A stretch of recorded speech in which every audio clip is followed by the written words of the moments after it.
कहानी की शुरुआत होती है एक युवक से जो आराम से कार चला रहा है। अचानक उसकी सुपरकार ब्रेक लगाते हुए बीच सड़क पर रुक जाती है। आसपास मौजूद लोग चौंक कर उसकी ओर देखने लगते हैं। कुछ पहचान कर कह उठते हैं, अरे ये तो शेन्यू है, स्कूल का सबसे अमीर सेकंड जनरेशन लड़का फिर से नई सुपरकार ले आया। कार का दरवाजा खुलता है और एक युवक आत्मविश्वास भरी मुस्कान के साथ बाहर निकलता है। तभी कार के अंदर से सफेद हील्स की एक जोड़ी नजर आती है। उसके बाद एक खूबसूरत आत्ममुग्ध मुस्कान वाली लड़की बाहर कदम रखती है। स्कूल के लड़के इस नजारे को देखकर या तो जलते हैं या नफरत से भर जाते हैं। अभी स्कूल में आया है और एयर होस्टेस डिपार्टमेंट की सबसे अच्छी लड़की को पटा भी लिया। एक और लड़का गुस्से में कहता है, कमाल है, ये तो पहले दिन से ही बाजी मार गया। कुछ और लड़के अपनी हताशा छुपा नहीं पाते। FA की टॉप लड़की भी इसे ही मिलनी थी क्या? भाई, ये हैंडसम भी है, अमीर भी, जाहिर सी बात है इसे चॉइस में हमेशा पहला हक मिलेगा। हक ही नहीं, अब तो ये पूरी लाइन क्लोज करने वाला है। मैंने सुना है कई लड़कियां तो इसके पीछे दीवानी हैं। अब दोनों बिना किसी पर ध्यान दिए आराम से स्कूल की इमारत की ओर बढ़ते हैं। छात्र छात्राओं की फुसफुसाहटें चारों तरफ गूंज रही हैं। ऊपरी मंजिल पर खड़ी कुछ लड़कियां नीचे झांकते हुए उस लड़की को देखती हैं जो शेन्यू के साथ चल रही है। उनमें से एक जलन में कहती है, इससे ज्यादा तो मैं सुंदर हूँ, बस थोड़ी देर कर दी, वरना अब तक मैं होती उसके साथ। उफ, दूसरी लड़की मुस्कुराते हुए जवाब देती है, मौका उसी को मिलता है जो तैयार रहता है, अब हार मत मान, पीछे मत रह। उसी वक्त शेन्यू अपनी पहचान भरी मुस्कान के साथ ऊपर देखता है जहां लड़कियां उसे देख रही हैं, और ऐसा मुस्कुराता है जैसे फूलों में मधुमक्खियां खिंचाएं। इसके बाद दोनों मॉल के अंदर चलते हैं, खुश मिजाज अंदाज में। लेकिन ये सब एक याद थी, शेन युआन के बीते हुए सुनहरे दिनों की। वो सोचता है कैसे सब कुछ उसके पास था, पैसा, शोहरत, लोग जिंदगी से जलते थे। लेकिन तीसरे साल में सब खत्म हो गया। एक तबाही ने सब छीन लिया। उसके परिवार की तीनों ट्रैवल कंपनियां बंद हो गईं, ऊपर से 1 करोड़ की कर्जदारी। हकीकत में लौटते हुए शेन युआन कमरे में घुसता है और जोर से पूछता है, भाइयों, ज्योंग भैया नाइट शिफ्ट पर गए क्या? वो घूमता है तो एक रूममेट ठंडी आवाज में कहता है, शेन युआन, मुझे नहीं लगता हम इतने क्लॉज हैं। एक और लड़का पीछे की ओर लेटता है और मखौल उड़ाते हुए कहता है, क्या तू अब भी अपने आप को वही रईस यंग मास्टर समझता है? तुम जब बुलाते थे हम आ जाते थे, जब कहते थे जाने को तो चुपचाप चले भी जाते थे। शेन युआन कुछ बोल नहीं पाता। उसे सांस लेने के लिए छत पर जाना पड़ता है। मन ही मन सोचता है, वो सारे पुराने दोस्त एक एक करके साथ छोड़ गए, मुझसे कतराने लगे हैं, अब मैं क्या करूं? माँ बाप और छोटी बहन को किराए के छोटे से कमरे में रहना पड़ रहा है। पहले मैं रोज बाहर जाकर रूम किराए पर ले लेता था, लेकिन अब हालत ये है कि कॉलेज हॉस्टल लौटने के अलावा कोई चारा नहीं। पहले जैसा बेफिक्र और फिजूल खर्च रहना अब तो सोच भी नहीं सकता। पता नहीं अगला पल भी ठीक से जी पाऊंगा या नहीं। तभी पीछे से आवाज आती है, शेन युआन। वो पलटता है, झिझकता है, लेकिन फिर चुपचाप वांटिंग के साथ कोने में चला जाता है। उसका चेहरा ठंडा पड़ा हुआ है। वांटिंग बिना कोई भाव दिखाए कहती है, शेनान, अब बहुत हो गया, अब मुझसे संपर्क मत करना। उम्मीद है कोई समझदार लड़की तुम्हें मिल जाए। वो एकदम सन्न रह जाता है। शक और तकलीफ से चेहरा उतर जाता है। धीरे से बोलता है, वांटिंग, 3 साल का रिश्ता यूं एक झटके में खत्म, इतनी बेरहमी से? वांटिंग की आंखों में ठंडापन साफ दिखता है। वो कहती है, जैसे कोई प्योर लव वॉरियर बनकर बोल रहा हो, कितना प्यार था, ये तो तुम्हें भी पता है। बालों को ठीक करते हुए बगल में खड़ी लग्जरी कार की ओर देखती है। जाने से पहले एक बार और कहती है, और हाँ, आगे से मुझे वांटिंग मत बुलाना। अगर दोबारा मिल भी गए तो बेहतर होगा कि अनजान बनकर निकल जाएं। इतना कहकर वो आराम से गाड़ी का दरवाजा खोलती है। शेन युआन ये सब सुनकर पूरी तरह टूट जाता है। वांटिंग कहती है, मेरा दोस्त आया है मुझे लेने। जैसे ही वो बैठने लगती है, शेन युआन तेजी से दरवाजा पकड़ता है। रुको, वांटिंग। वो चौंक जाती है, पसीना पसीना हो जाती है, घूम कर पूछती है, अब क्या है? अब उसकी आंखों में प्यार नहीं, बस एक ठंडी सी नजर और कड़वा लहजा है। वो जो ब्रांडेड बैग्स मैंने तुम्हें दिए थे, अब शायद तुम्हें उनकी जरूरत न पड़े, तो उन्हें वापस कर दो। वांटिंग का चेहरा तमतमा उठता है। शर्म नहीं आती? 3 साल साथ रही हूँ और बदले में गिने चुने बैग्स दिए, अब ब्रेकअप हो गया तो वापस मांग रहे हो? शेन युआन का चेहरा सख्त हो जाता है। हल्की मुस्कान के साथ कहता है, अगर इतनी परेशानी है तो रहने दो, पैसे की जरूरत नहीं। चलो एक बार फिर उसी पुराने ख्वाब को जी लेते हैं। उसका चेहरा गुस्से से लाल हो जाता है। नफरत से कहती है, दफा हो जाओ, तभी कार के अंदर से किसी बुजुर्ग की आवाज आती है, वांटिंग, बैठो, नाराज होने की जरूरत नहीं। युवक, कहाँ जा रहे हो? अगर चाहो तो छोड़ दूं। शेन युआन उसकी ओर देखता है। एक बूढ़ा आदमी बैठा है जो खुद को बहुत समझदार मानता है। मन में सोचता है, मैं उसे वांटिंग बुलाऊं तो देहाती, लेकिन ये कहे तो सब ठीक। वाह, क्या मजाक है। ठंडे लहजे में जवाब देता है, नहीं चाहिए, मेरा घर पास ही है। बूढ़ा आदमी एक तरह से ताना मारते हुए कहता है, हम दोनों व्यस्त हैं, बस चिंता हुई कि कहीं सदमे में कुछ उल्टा सीधा न कर बैठो। मुझे लगा तुम्हें घर छोड़ दूं तो बेहतर होगा। ये सुनकर शेन युआन को ऐसा लगता है जैसे मिर्च चबाई हो, दिल के अंदर तक जलन होती है। सोचता है, एक तो जख्म दिया, ऊपर से छुरी भी घुसेड़ दी। अगर अब भी कुछ न कहूं तो सच में मूर्ख कहलाऊंगा। फिर गर्दन झुकाकर कार के दरवाजे की ओर देखता है और शालीनता से जवाब देता है, भाई साहब, आप अच्छे इंसान हैं, आपकी भलाई का शुक्रिया, लेकिन मेरा घर तो बहुत पास है, बस कुछ ही कदम की दूरी पर। शेन्युआन उसकी तरफ मुड़ते हैं और बोलते हैं, वॉनेटिंग, तुम अच्छी लड़की हो, उम्मीद है कि तुम आगे चलकर उसका अच्छे से ख्याल रखोगी। जो वॉनेटिंग थोड़ा हैरान है, उसे समझ नहीं आता कि शेन्युआन क्या करने जा रहे हैं। वो कार में बैठ जाती है। कार में बैठे आदमी के चेहरे पर आत्मसंतुष्टि की मुस्कान है। वो कहता है, चिंता मत करो वॉरिंग, मैं वांटिंग का ख्याल रखूंगा। इसी पल शेन्युआन हरकत में आते हैं। एक मर्द का फर्ज है कि वो औरत को सबसे बेहतरीन चीजें दे। वांटिंग की कुछ आदतें हैं, उन्हें याद रखना। पहली, उसे ड्यूअल कॉन्डम इस्तेमाल करना पसंद है। दूसरी, उसे फिशनेट स्टॉकिंग्स पहनना अच्छा लगता है। बढ़िया क्वालिटी की जरूरत नहीं है, क्योंकि वो असुविधाजनक होती है। और तीसरी, उसे नर्स और पुलिस की वर्दी पहनना पसंद है। सेक्स के वक्त कार में बैठा बूढ़ा आदमी इतना गुस्से में आ जाता है कि उसका चेहरा एकदम सफेद पड़ जाता है। वो ताना मारते हुए कहता है, बोलने में तो बड़े माहिर हो। इतना कहकर वो शीशा चढ़ा देता है और कार तेजी से दौड़ा देता है। शेन्युआन बस खड़े रह जाते हैं, कार को जाते हुए देखते हैं और हल्की सांस छोड़ते हुए बुदबुदाते हैं, अंकल, मैंने तो बस जरूरी बातें बताई थी। जो वांटिंग, शायद तुम्हारा फैसला सही हो। तेज धूप आंखों में चुभती है। वो आंखें मिचमिचाकर हाथ से छांव करते हैं और बिना किसी भाव के कहते हैं, छोड़ो, अब मेरा इससे कोई लेना देना नहीं। उम्मीद है तुम्हारा फैसला तुम्हें एक परफेक्ट जिंदगी दे पाए। अचानक कहीं से एक यांत्रिक सी आवाज सुनाई देती है, बिल्कुल सही, हर किसी को अपनी परफेक्ट लाइफ पाने की कोशिश करनी चाहिए। परफेक्ट लाइफ सिस्टम डाउनलोड हो रहा है। ऊपर की चुभती धूप अचानक गायब हो जाती है। उसकी जगह एक सुनहरी नारंगी रंग की सिस्टम स्क्रीन आ जाती है, जिसे देखकर शेन्युआन दंग रह जाते हैं। उनके सिर के ऊपर जानकारी उभरती है, होस्ट शेन्युआन, उम्र 21 साल, कद 182 सेंटीमीटर, वजन 70 किलो, संपत्ति मूल्य 87, सेहत मूल्य 72, शारीरिक ताकत 75, कौशल कोई नहीं। शेन्युआन पसीना पसीना हो जाते हैं। खुद की तरफ इशारा करते हुए उलझन में पूछते हैं, होस्ट, मैंने तो न जीने की बात की न मरने की, फिर ये सब क्या है? सिस्टम पैनल फिर उभरता है, इस बार ढेर सारे टास्क्स की लिस्ट के साथ। परफेक्ट लाइफ सिस्टम सफलतापूर्वक डाउनलोड हो गया है। एक परफेक्ट लाइफ के लिए सिर्फ पैसे नहीं, बल्कि विपरीत लिंग के प्रति सम्मान और लगाव भी जरूरी है। सीमित समय का कार्य शुरू करें। अपने आसपास की हमउम्र लड़की पर पैसा खर्च करें, जिसकी पसंदगी रेटिंग 60 से ज्यादा हो, और उसका सम्मान हासिल करें। टास्क रिवॉर्ड, पैसे। अगर आप चाहें तो मैं इसका अगला हिस्सा भी ऐसे ही अनुदित कर सकता हूँ। जो खर्चा विपरीत लिंग पर किया जाएगा वह 3 गुना वापस होगा। यदि इस खर्च के दौरान विपरीत लिंग का पसंदीगी रेट 3 अंक बढ़ जाता है तो वह पैसा 2 बार वापस होगा। ध्यान रहे, खर्चा केवल अकाउंट या नकद से किया जा सकता है।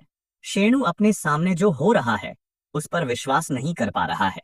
वह बार बार अपना सिर पीटता है, सोचता है, क्या मेरे पास सच में कोई सिस्टम है? क्या यह सच है या सिर्फ एक भ्रांति? तभी अचानक एक नरम आवाज उसके पीछे से आती है। शेनु एक लड़की को देखता है जो उसे चिंता भरी आंखों से देख रही है। वह उसे याद दिलाती है, लड़के को लड़के जैसा दिखना चाहिए, ये तो सिर्फ एक ब्रेकअप है, इतना गंभीर नहीं है।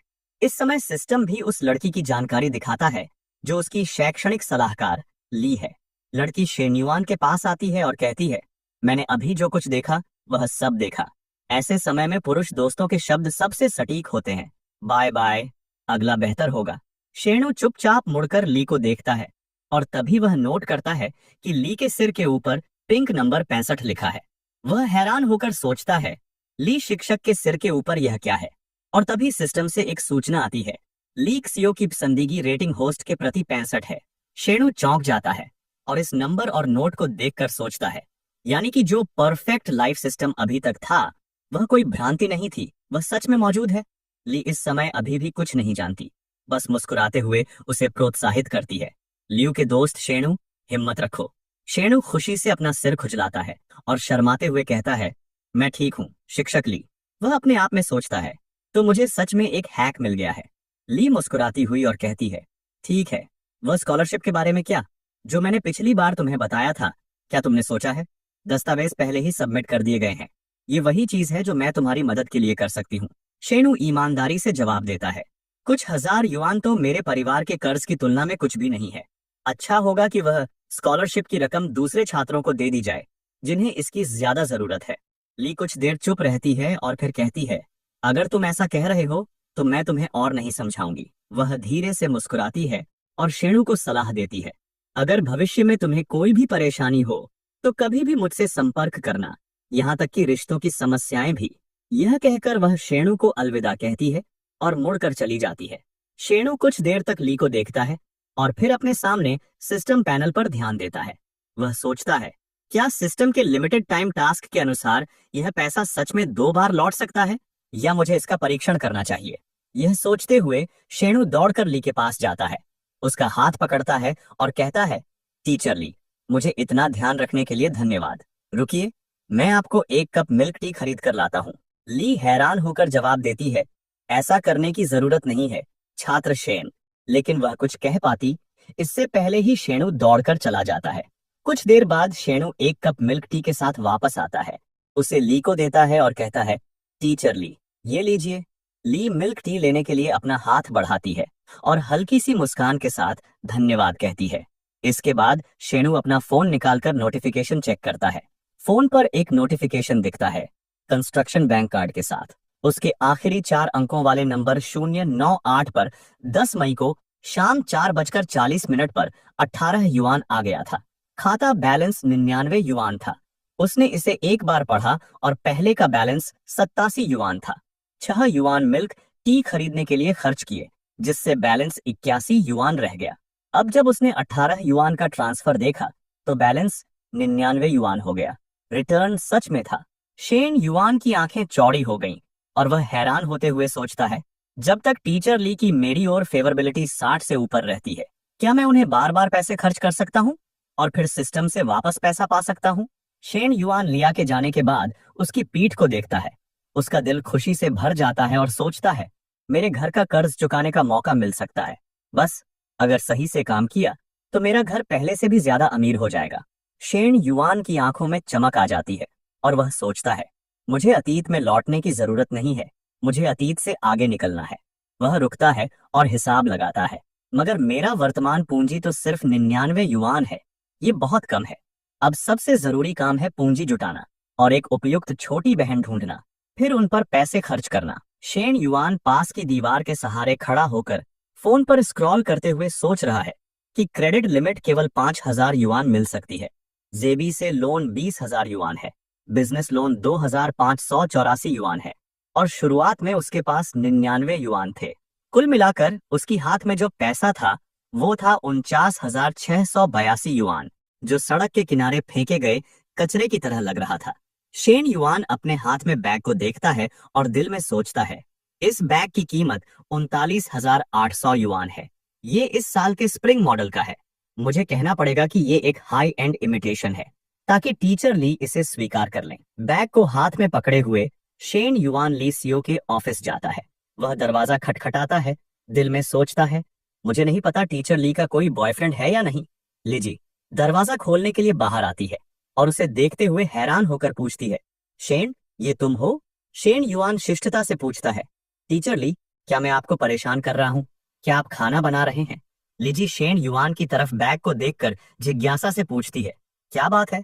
शेन युआन बिना गोलमोल बात किए बैग उसे देते हुए कहता है, टीचर ली, आपने मेरी 3 साल की यूनिवर्सिटी की पढ़ाई में बहुत मदद की है। मैं हमेशा महसूस करता था कि मुझे कुछ करना चाहिए, लेकिन आज मैंने आखिरकार दूसरों की मदद करने की अहमियत और गर्मजोशी समझी। यह मेरी तरफ से एक छोटी सी चीज है, कृपया इसे स्वीकार करें। लिजी शेन युआन के हाथ में बैग को हैरान होकर देखती है, सोचते हुए कि यह बैग बहुत महंगा लगता है। नहीं नहीं नहीं, यह सोचकर वह कहती है, मैं एक टीचर हूँ, ये सब मेरी जिम्मेदारी है। इसमें कोई खास बात नहीं है। मैं बाकी स्टूडेंट्स के साथ भी ऐसा ही व्यवहार करती हूँ, ये जरूरी नहीं है। शेन युआन ने इसे पहले ही समझ लिया था और कहता है, यह बैग एक हाई एंड इमिटेशन है। इसकी कीमत बस 200 रुपये है। आप तो जानती हैं कि मेरे घर की हालत क्या है। मैं कैसे बेवजह खर्च कर सकती हूँ। आपने मेरी इतनी मदद की है। अगर मैं कुछ न करूँ तो क्या मैं इंसान भी हूँ? हालांकि यह बैग ज्यादा कीमती नहीं है, फिर भी यह मेरी थोड़ी सी भावना है। अगर आप बुरा ना माने तो कृपया इसे स्वीकार करें। लिजी शेनयुआन को देखती है, सोचते हुए कि उसने इतना कह दिया है। अगर अब इसे न स्वीकार किया तो यह उसकी बेइज्जती होगी। ऐसे वक्त पर मुझे उसे और उत्तेजित नहीं करना चाहिए। यह सोचकर वह शेन युआन के हाथ से बैग ले लेती है और कहती है, ठीक है, फिलहाल मैं इसे रख लूंगी। बाद में आपके जन्मदिन या किसी छुट्टी पर मैं आपको एक और उपहार दूंगी। इसी बीच अचानक रसोई से एक खुशबू आती है। लेक्सियो तुरंत अंदर दौड़ता है और चिल्लाता है, अरे नहीं, मेरी ब्रेस्ट मीट जल रही है। और वह इस मौके का फायदा उठाकर अपने जूते उतारकर अंदर चला जाता है। लेक्सियो रसोई से सिर बाहर निकालकर कहता है, शेनयुआन, तुमने खाना नहीं खाया है ना? मेरे साथ रुक कर खाओ। शेनयुआन मुस्कुराते हुए सोचता है, जब तक उसके बॉयफ्रेंड को कोई दिक्कत नहीं है तो मेरे लिए खाना रुकना ठीक है। आखिरकार नजदीकी संपर्क से दोस्ती बढ़ती है और सिस्टम से ज्यादा पैसे मिलते हैं। तभी सिस्टम का नोटिफिकेशन बजता है। कंस्ट्रक्शन बैंक कार्ड आखिरी 4 अंक 098 में 119,109 रुपए 10 मई को 18:45 पर प्राप्त हुई। वर्तमान बैलेंस 12,23,000 रुपए। शेनयुआन अपना फोन खुशी से उठाता है, सोचते हुए, यह ट्रांसफर हो गया है। 39,800 रुपए वाला बैग 3 गुना रिटर्न मिलने से 1,19,000 रुपए हो गए। अगर 100 रुपए का खर्च घटा दें तो मुझे करीब 80,000 रुपए का मुनाफा हुआ है। ये पहली बार है कि मैंने इतनी रकम कमाई है, और वह भी खुद से। यह है युवा, यह है विजय।